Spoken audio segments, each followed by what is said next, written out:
trickier on the sheep heart, but here's the letter M that I mentioned.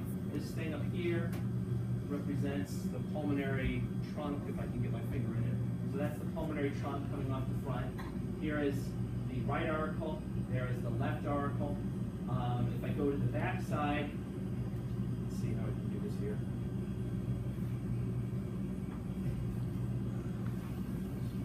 If I go to the back side, and I'm really forceful, all right, basically my finger is going right from up here would be where the superior vena cava is, down here would be the inferior vena cava. The part of my finger you can't see is inside the right atrium.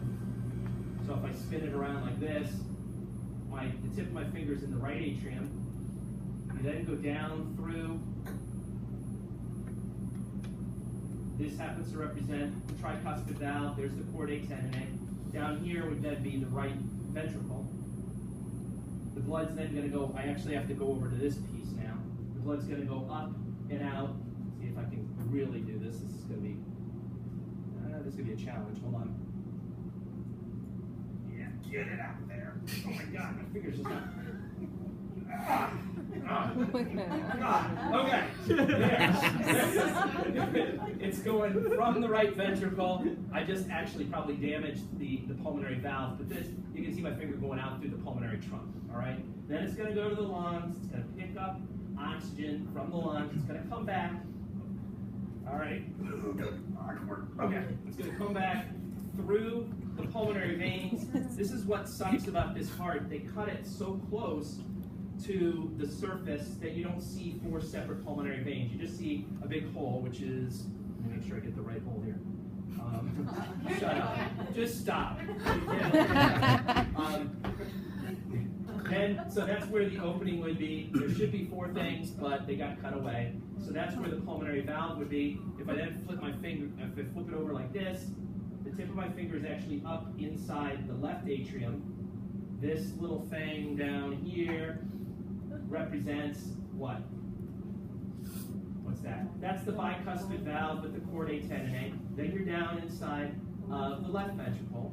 And then, should I press my block? I don't even, let's see. I didn't practice this one. It may not work. Actually, it's already been cut.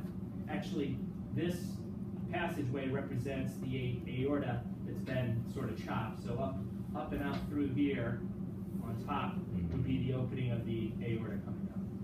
Okay? The other thing you can kind of see, if you go in close, I'm going to hurry up.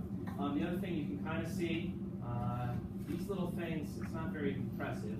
I know you're going to say that's not impressive, but I agree. These little things here are the flaps of the aortic valve. Okay? There's no chordae tendineae with the aortic valve. There's no chordae tendineae with the pulmonary valve.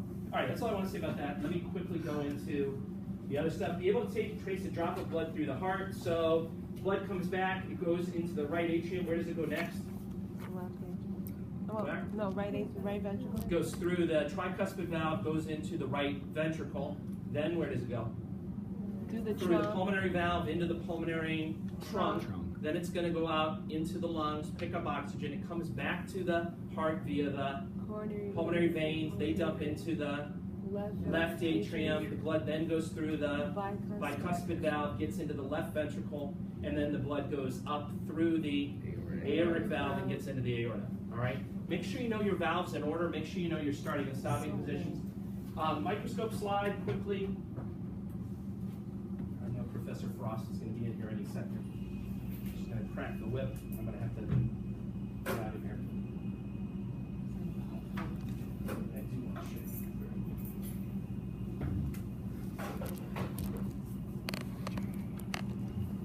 So this is what cardiac muscle looks like.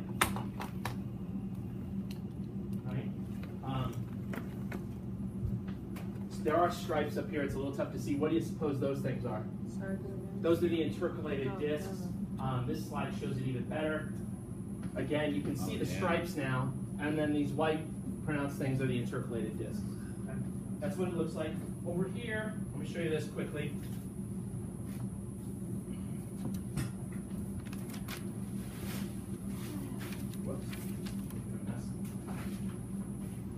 Over here is an EKG. All right, we're going to learn more about this on Tuesday, but just so you know the parts quickly, anyone know what this is called?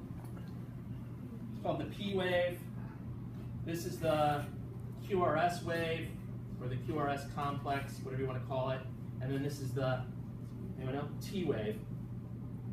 This represents, the P wave represents atrial depolarization, so that's when the signal is going through the atria. This guy represents two things. It represents ventricular depolarization, so that's when the signal's going through the ventricles.